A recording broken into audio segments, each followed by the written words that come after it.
labda unatazamia uwe na familia, upate mali, usijifanye mambo mbalimbali, kitakacho kufanya ufikie kile unachokitazamia ni nidhamu. Bwana Yesu asifiwe sana. Kwa lugha ya mwalimu wetu kule Masawia wanasema self discipline. Hebu wote sema self discipline. Hebu sema self discipline. Nidhamu. Naomba mwaka huu nikazie ili mwakani nimuombe askofu nisifundishe ninyi mfundishe. Bwana Yesu asifiwe sana. Nidhamu ni hatua ambayo inakusaidia wewe kukifikia kile ambacho unakitazamia kukifikia, ili mipango yako ifanikiwe.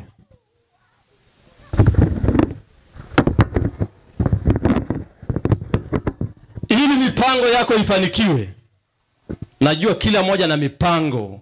Alikuwa anafundisha mwalimu hapa. Unapanga mwaka huu nitanunua hili, nitafanya hivi, mwaka huu nitachumbia, mwaka huu nitafanya harusi. Ili yote ifanikiwe, inatakiwa kitu kimoja kifanike, kinaitwa nidhamu. Nimesema ni daraja hapa katikati, kati ya maono yako na wewe, kati ya mipango yako na wewe, kati ya mafanikio yako na wewe. Hapa kuna bonde ambalo daraja lake ni nidhamu. Inakutoa hapo ulipo. Ukiona watu wamefanikiwa, ukiona mtu amesoma sana, ukiona mtu amepata cheo sana, ukiona mtu amepata heshima kubwa, anaheshimiwa, watu wanapita, akipita watu wanampigia saluti, kisa amekuwa na nidhamu. Nenda jeshini utaona wanafundishwa kwanza nidhamu. Bwana Yesu asifiwe sana. Nashukuru, niwapongeze, mjipigieni makofi tena. Mwaka huu naona utulivu uko vizuri. Mungu awabariki sana. Inamaanisha kwamba nidhamu imeongezeka. Ina maana Mungu amewatoa kutoka daraja moja kwenda daraja jingine. Hakuna mtu atakaye taka au hakuna mtu atakayetaka kuona au kukaa na mtu asiye na nidhamu. Tunafahamu watu wasio na nidhamu. Watu wasio na nidhamu, watukutu, sio wagomvi, watukanaji. Hakuna mtu anayependa hivyo. Lakini mtu mwenye nidhamu utakuta anapendwa na watu wote. Alafu anakuwa na marafiki wengi, watu wanampenda kwa sababu ana nidhamu. Nidhamu inakuheshimisha. Nidhamu inakupeleka mahali usikotarajia. Msingekuwa Wakristo, msingeokoka, msingekuja Arusha. Mmekuja sijiji Arusha kwa sababu Bwana amewatengeneza, mmekuwa vijana safi. Ndio maana mmekuja hapa Arusha. Mnapoimba watu wanabarikiwa. Mnapohubiri watu wanabarikiwa.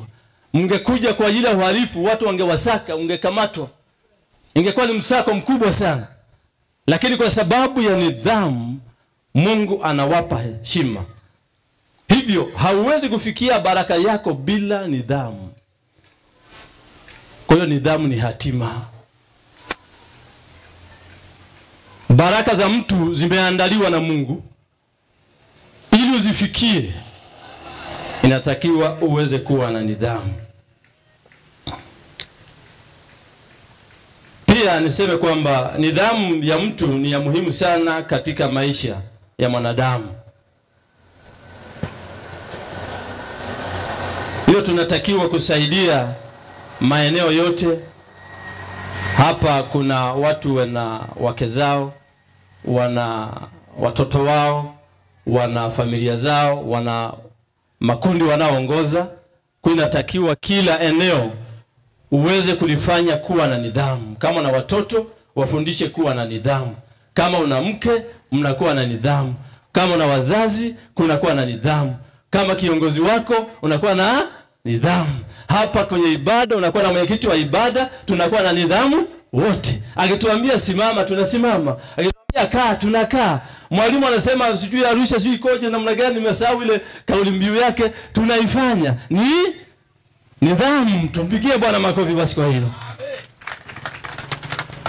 Kwa hiyo hili somo napenda tuweze kujifunza na tulifahamu. Ukipoteza nidhamu, umepoteza maisha yako yote. Yaani kupoteza nidhamu, watu wasema yani heshima yako inakwisha. Kisa umepoteza nini? Nidhamu. Watu watasema huyu siku hizi hafai. Hata ukiongea neno la point katikati ya kundi, kisa umekosa nidhamu, watu wanachukulia point yako ni kama pointless, ni kama haifai. Lakini kumbe wanaangalia wewe ni mtu wa namna gani. Hili neno limeongelewa na nani? Kwa hiyo ukipoteza nidhamu ni jambo la kusikitisha sana. Hebu tusome kidogo Hagai 1:5 hadi 7. Moja nisomee hapo, msomaji mzuri mwenye mic, mwenye kiti. Hagai 1:5 hadi 8. Hagai 1 mlango wa kwanza mstari wa 5 hadi wa 7.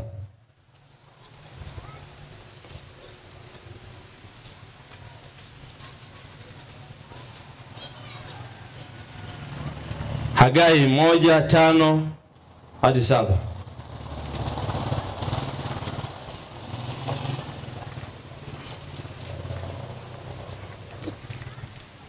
Kama umepata, hakuna mic nyingine.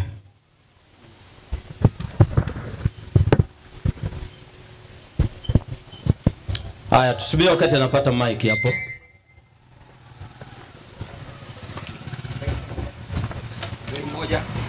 Hagai 1:5 hadi 7. Yes. Nitasoma Hagai 1:5 hadi 7. Basi sasa Bwana wa majeshi asema hivi: zitafakarini njia zenu. Mmepanda mbegu nyingi mkavuna kidogo. Mnakula lakini hamshibi. Mnakunywa lakini hamkujazwa na vinywaji. Mnajivika nguo lakini hapana aonaye moto. Na yeye apataye mshahara apata mshahara ili kutia katika mfuko uliotoboka. Bwana wa majeshi asema hivi: zitafakarini njia zenu. Amen. Amina. Bwana wa majeshi asema hivi: zitafakarini njia zenu. Kwa hiyo tunapozungumza nidhamu, ni wakati wa kutafakari njia zetu. Kijana unatakiwa kutafakari njia zako, namna gani unavyompendeza Bwana, namna gani unavyolipendeza taifa, namna gani unapolipendeza kanisa, namna gani unavyofanya. Biblia inasema kwamba zitafakarini njia zenu. Njia zenu ndio ambazo zinaonyesha nidhamu yetu ndivyo ilivyo. Njia ya mtu ndivyo ilivyo na nidhamu yake. Huo ulikuwa ni tangulizi wa somo la nidhamu. Sasa tuingie pointi ya pili. Siku ni chache, nataka tu niwapeleke haraka ninyi ni wasomi mko vizuri. Tuangalie mambo haya tuliyagusia na mwaka jana, lakini mwaka huu tuyafafanue kwa ndani zaidi. Aina 6 za nidhamu binafsi tunayotakiwa kuwa nayo. Za nidhamu binafsi. Aina 6 za nidhamu binafsi unayotakiwa kuwa nayo.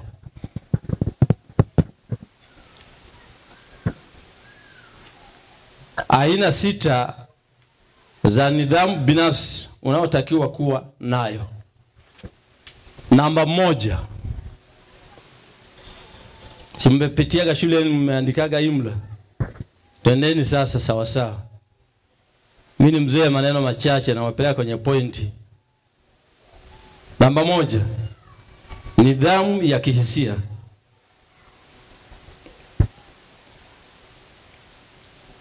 Nidhamu ya kihisia.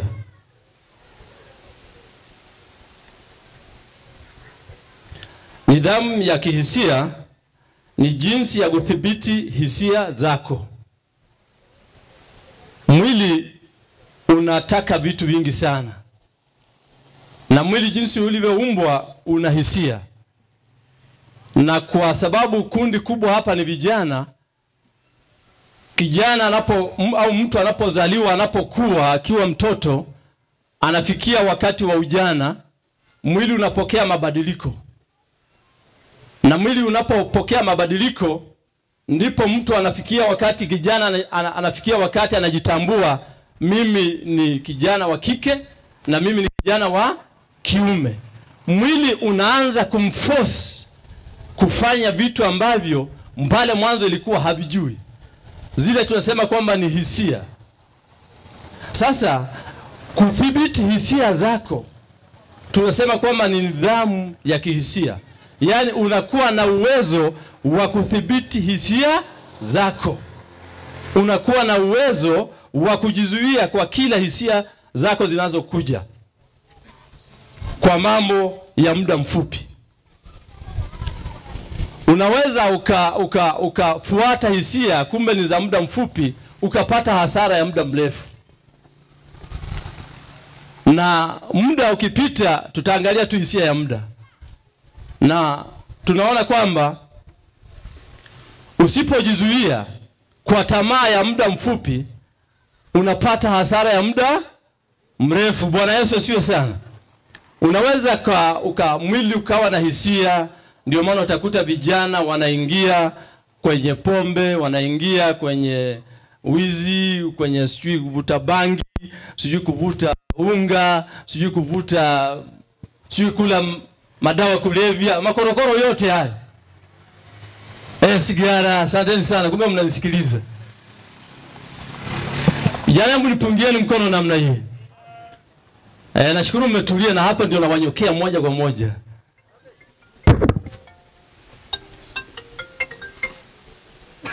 Utakuta kwamba anatamani. Yaani mwili unakutamanisha. Ndivyo tulivyo umbwa. Yaani umeumbwa hivyo, ukifikia umri fulani, mwili unataka kufanya kitu fulani. Ukiangalia mwenzako anafanya hivi, na wewe unatamani ufanyeje? Ufanye. Lakini sasa tunapojifunza nidhamu, unaangalia, je, hichi kitu nikienda kukifanya kitanisaidia mimi katika maisha yangu yajayo au ya muda mfupi? Utashtukia kwamba umejiingiza kwenye desturi au tabia ambazo baadaye zinaharibu tabia yako. Ndio maana leo watu wanalia nguvu kazi inaharibika, vijana wanaharibika. Kwa sababu gani? Wanakimbilia kwenye tamaa ya muda mfupi. Kumbe hii tamaa au hisia hizi za mwili ni za muda mfupi, baada ya muda zinaisha. Ndio maana natakiwa kwamba unakuwa na nidhamu katika hisia zako. Kile unachokifikiri, kile unachokiangalia. Kuna milango mitano ya nini? Ya fahamu. Ukiona macho wasema hayana pazia. Ukiona unatamani kitu fulani. Saa zingine unasikia historia nzuri sana, unatamani uende uangalie. Saa zingine unagusa. Bwana Yesu asifiwe sana. Yaani mwili unakusisimuka, unatamani kwamba ufanye jambo fulani. Ili kuwa na nidhamu ya kihisia ni kujizuia katika tamaa ya muda mfupi ili upate faida ya muda mrefu. Kesho yako unaitengeneza leo. Maisha yako ya baadaye yanatengenezwa sasa hivi, sio kesho. Ndio maana mtu anapofanya vitu au tulikuwa tunafundishwa uchumi hapa, mara nyingi hauandai kwa ajili yako, unaandaa kwa ajili ya nini? Kwa ajili ya kizazi chako kinachokuja. Sasa jambo la kwanza ni kudhibiti hisia zako, kuwa na nidhamu ya kihisia. Warumi 12:2. Warumi 12:2. Wasomaji muwe haraka basi, tuende pamoja. Kama kuna maiki huku kwa mwenyekiti na huku, tuende wote pamoja. Warumi 12:2, mstari moja tu. Itasoma. Wala msifuatishe namna ya dunia hii, bali mgeuzwe kwa kufanywa upya nia zenu, mpate kujua hakika mapenzi ya Mungu yaliyo mema, ya kumpendeza na ukamilifu. Wala msifuatishe namna ya dunia hii, bali mfanye upya kwa kugeuzwa nia zenu. Yaani Biblia inasema kwamba tukapate kugeuzwa nia zenu. Mgeuzwe hisia zenu, tamaa ya mwili. Unaona, ndio maana leo wanafunzi wanashindwa kumaliza sekondari, wanabeba mimba, wanashindwa kumaliza sijui nini, wanasingizia mambo mengi, mara wasingizie hivi na hivi, lakini la msingi ni mtu mwenyewe kujisimamia na kujidhibiti wewe. Mungu amekupa uwezo huo. Mungu amekupa hayo tunaofundisha mahali hapa katika semina hii Arusha. Mungu amekupa wewe uwezo wa kujisimamia wewe mwenyewe ili uelewe. Ndio maana Adam aliambiwa kwamba matunda haya yote waweza kula, lakini tunda la mtu wa katikati yale. Utakapokula hakika utafanyaje? Utakufa. Mungu ametupa akili na Mungu ametupa uwezo wa kujisimamia wewe mwenyewe.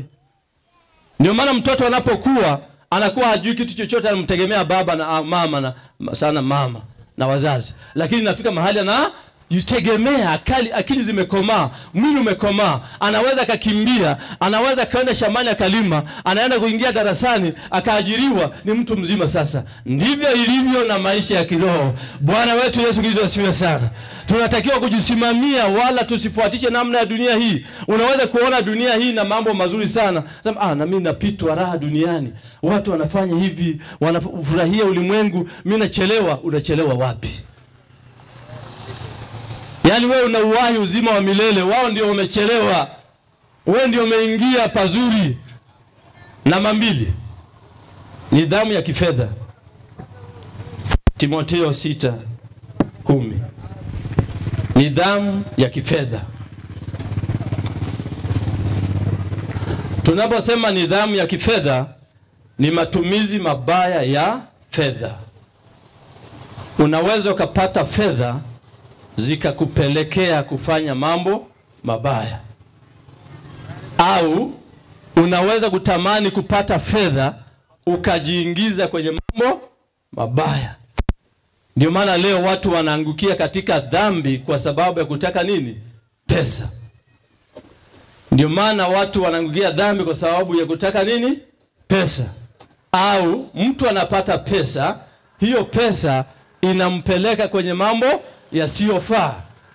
Sasa pesa si dhambi, bali ni wewe, na unatakiwa uipate. Mwalimu kwa anatufundisha hapa, tunatakiwa tuwe nazo tena za kutosha. Sasa ili kuwa na nidhamu njema, tunatakiwa kuwa na nidhamu ya kifedha. Timotheo wa kwanza 6:10. Nitasoma. Maana shina moja la mabaya ya kila namna ni kupenda fedha, ambayo wengine hali wakitamani hiyo wamefarakana na imani na kujichoma kwa maumivu mengi. Asante sana. Tamaa ya kupata fedha au kujiingiza katika mambo mabaya. Wengi wamejiua kwa kutamani kupata fedha, wengi wamejiuza kwa sababu kutafuta fedha, wengi wameingia kwenye mikataba isiyofaa kwa kutafuta fedha, wengine wametelekeza familia zao, wengine wamefanya mambo ya ajabu kwa sababu ya nini? Tamaa ya nini? Ya fedha. Biblia inatufundisha kwamba fedha au shina la mabaya yote ni kupenda fedha. Kumbe fedha si mbaya, ila unapoipenda fedha kupindukia kuliko kumpenda Mungu inakuwa ni tatizo.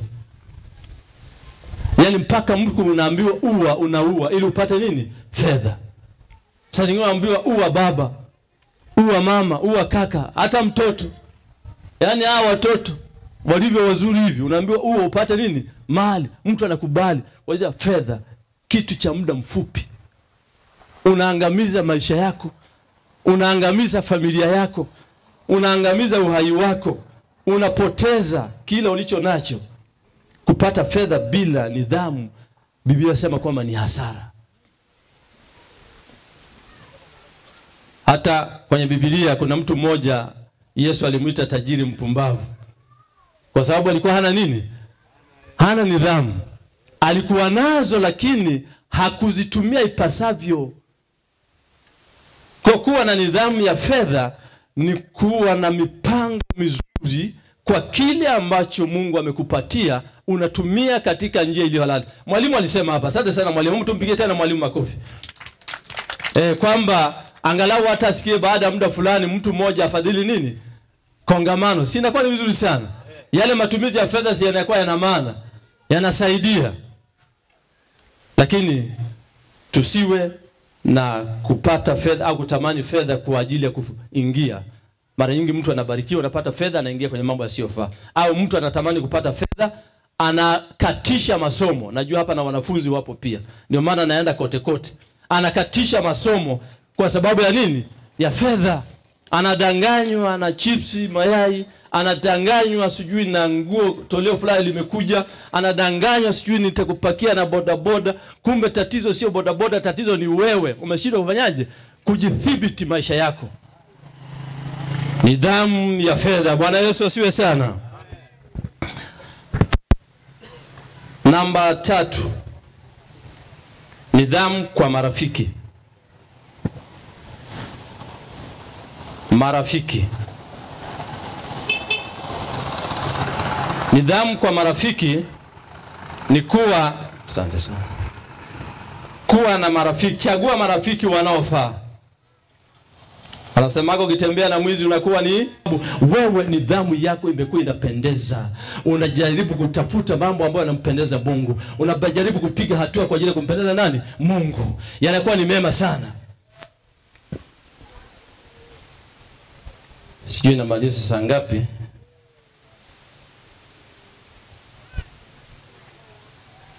Mwisho namba 6 inafanana na namba 4 kama sikosei.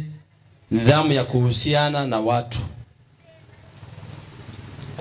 Kuhusiana na watu. Ishi vizuri na watu ili uweze kujifunza na kupata kile watu walicho nacho. Kama huna kitu, watu watakuletea. Inawezekana watakuletea maneno mazuri, watakupa ufahamu, watakuonyesha njia. Kwa kiishi na watu vizuri, kama nilivyosema pale mwanzo kwenye marafiki, usiwe chanzo cha kusababisha watu wagongane au watu wasielewane. Usiwe chanzo cha vurugu katika nini? Katika kundi. Hapa tunasema kwamba chagua watu wa kushirikiana nao na uishi na watu kama Mungu anavyosema. Anasema katika kitabu cha Zaburi ya 133 mstari wa 1 hadi wa 3. Andika tu, utasoma kwako mwenyewe. Anasema, tazama ilivyo vyema na ya kupendeza ndugu wakae pamoja kwa umoja. Tazama, Mungu anasema hapa kwamba inapendeza ndugu wakae kwa amani, kwa umoja. Yaani hapa jinsi tulivyokaa hapa, kuna Wasingida, kuna wa Mwanza, kuna wa Arusha, kuna wa Nyaturu, kuna wa Nyiramba, kuna wa Masai, sio kuna watu gani tena na watu gani, tuko pamoja. Biblia hivi ndivyo inavyopendeza watu wakae pamoja. Tunaleta raha nzuri sana. Tunashangilia wote kwa pamoja. Kwa hiyo nidhamu ya kukaa pamoja ni njema sana. Saa zingine usijitenga na nini na watu. Kaa na nini? Kaa na watu. Penye watu ndipo penye mafanikio. Penye watu ndipo pana maendeleo. Utakuwa kiroho kulingana unavyoshirikiana na nini? Na watu. Kwa maana hiyo ina maana kwamba uwe mtu mzuri sana wa kuhudhuria kanisani. Nenda kanisani Jumatano, nenda kanisani Jumapili, nenda kanisani wakati wote, utajifunza. Shirikiana katika hatua mbalimbali, utakuta kwamba maisha yako yanakuwa yanapendeza. Bwana wetu Yesu Kristo asiwe sana. Hivyo ndivyo ambavyo vijana mnatakiwa kuwa nayo. Katika somo hili tunapojifunza, tunatakiwa tuweze kubadilika. Na wabadilishe wale ambao uko nao. Anza na wale ulionao. Unawabadilisha, tunakuwa kama nilivyokuambia, nidhamu ni daraja. Kwenye maisha ni hivi, uwe uko hapa, alafu unatakiwa uende pale. Hapa katikati kuna shimo kubwa sana. Sasa ili ufike, ina maana kule ngambo ya pili vitu vyako viko kule. Sasa ili ufike hapa, nimekuambia la kukuvusha hapa ni nidhamu. Mtu mpaka anakuwa rais, anakuwa waziri mkuu, anakuwa mkuu wa majeshi. Kilichomfanya afikie hapo ni nidhamu. Vijana, Bwana Yesu asiwe sana. Mpungieni Bwana makofi basi. Tunataka nidhamu hapa, narudia tena, nidhamu itakuvusha wewe na kukupeleka katika hatua inayopendeza. Hatua ambayo utakuwa ni mtu wa heshima. Yaani ukisimama watu wanafurahi, wasema fulani kasimama, hapa tunaenda kupokea. Lakini ukisimama watu wanachoka. Kwa sababu gani? Wanajua hapa atatusaidia nini? Haifai namna hiyo. Tunatakiwa kufanya maisha yetu kuwa yanampendeza Mungu. Ndivyo ambavyo neno la Mungu linatutaka, na ndivyo ambavyo Biblia inatufundisha kuhusiana na maisha yanayompendeza Mungu kwa ajili ya somo hili la nidhamu.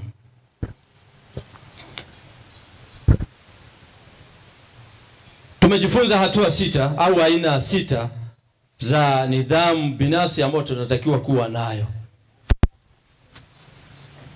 Sasa kesho tutaendelea na pointi nyingine katika somo hili, isipokuwa leo nataka tu niishie hapa, yani kwa hatua hizi 6. Ila wale walimu wangu wawe tayari. Wale walimu wangu 5 wawe tayari. Nimeshawapa masomo, nimeshawapa semina. Walimu wangu, hebu inueni mikono wale 15. Nimeshawapa masomo tayari. Kesho mjiandae, tutawapa dakika 5 maana nyinyi